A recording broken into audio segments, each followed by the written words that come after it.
मन में बहुत क्रोध था। जो दृश्य हमने देखा कि जो पर्यटक के रूप में गए थे, घूमने गए थे और वहां चून चून करके, धर्म पूछ करके और महिलाओं को एक तरफ खड़ी करके उनके सामने गोली मार दी, बच्चों के सामने गोली मारी।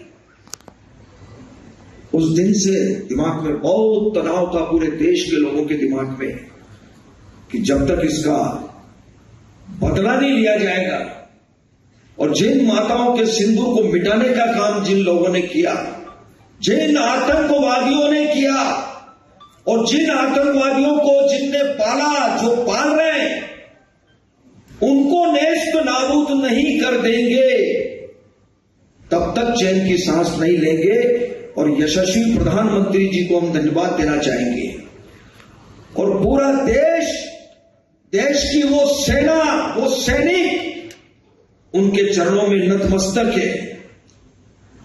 उनके चरणों में पूरा देश नतमस्तक है।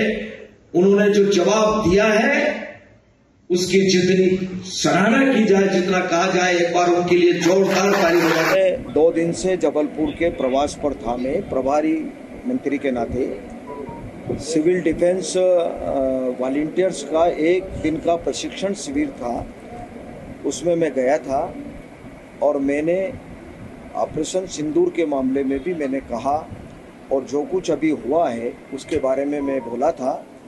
और मैंने ये कहा था कि देश की सेना ने जो काम किया है ऑपरेशन सिंदूर में, उसकी जितनी सराहना की जाए उतनी कम है।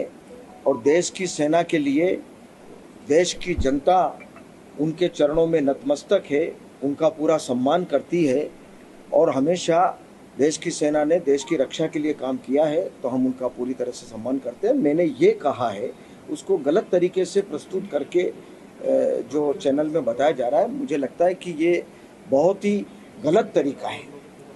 मैंने पूरा सम्मान करने की बात कही है और देश की जनता सेना के चरणों में, भारत की सेना के चरणों में प्रणाम करती है, नतमस्तक है।